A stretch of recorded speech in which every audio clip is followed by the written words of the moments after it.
This video was brought to you by this guy.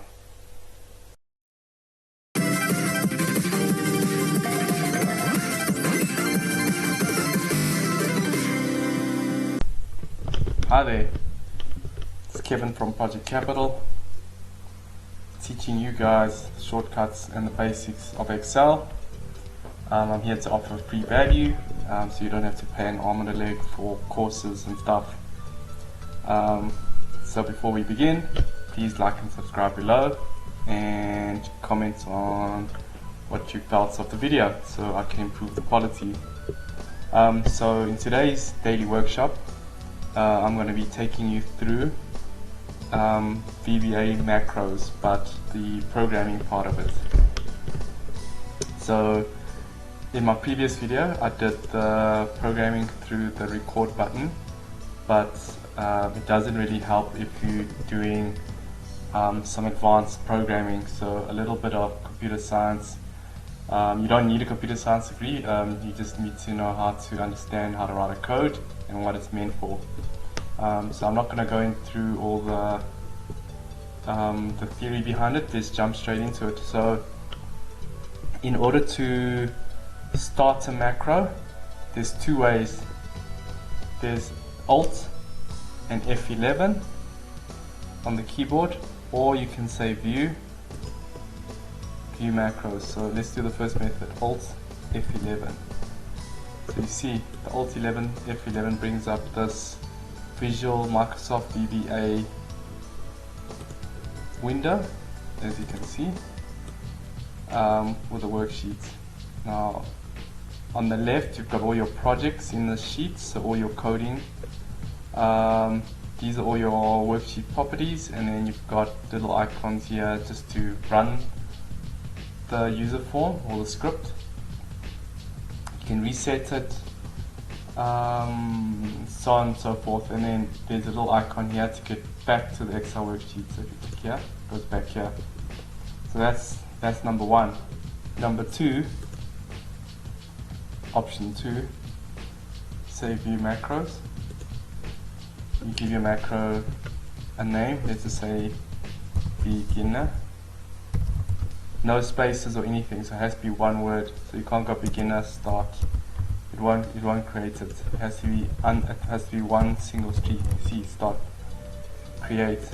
If you put a space here, start, you see it doesn't. So let's just say beginner. Click create. There you have it. So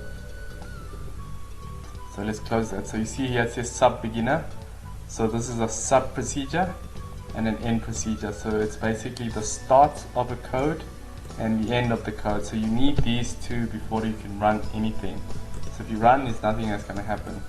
You delete that, probably give you an error.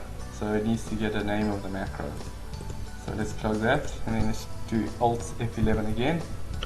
See, if you go Alt F11, it's blank. So let's just give our macro name again. Let's call it test. Great. Cool. Let's do a very basic Excel or VB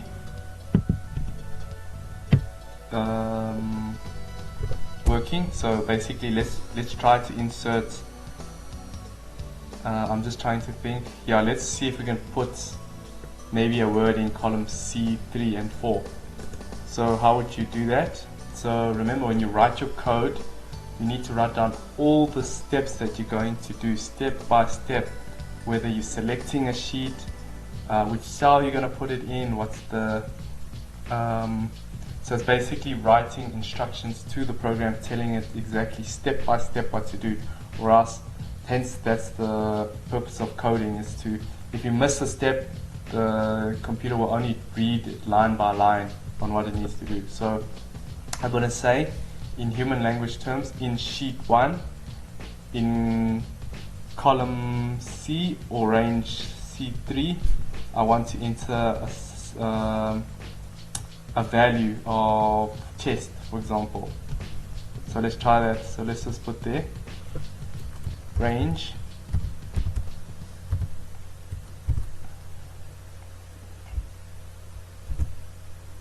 quotes, the double quotes.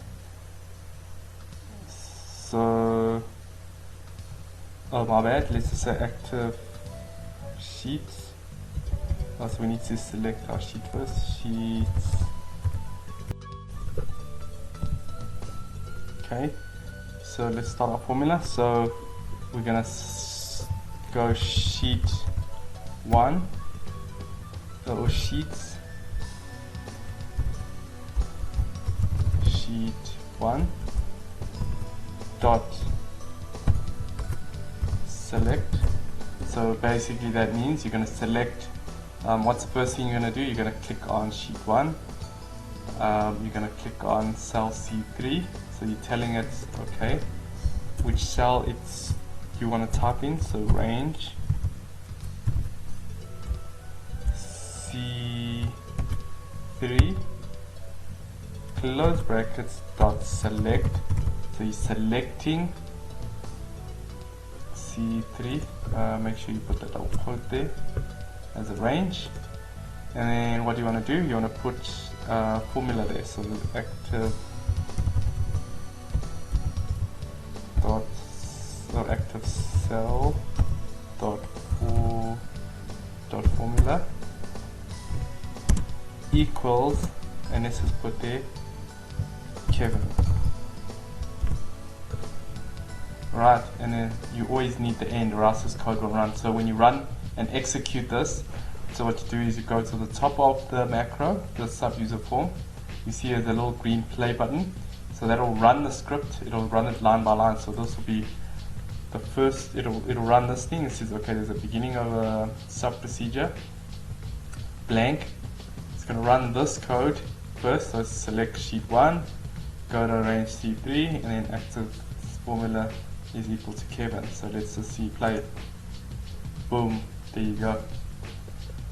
So you can do the same test again. So if you want to, if you run it again, you see it's already there. So what you're going to have to do is delete it, and then you rerun it. There you go. So the purpose of doing a macro is basically to automate things that are done on a monthly basis, repetitive stuff that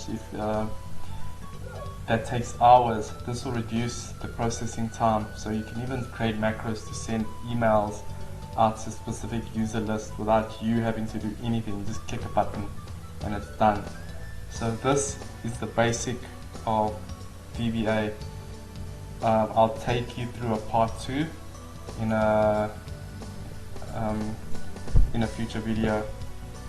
So let's end it there for today's session. So if you like the video, like and subscribe, and please wait till the end of the video and check out my other tutorials.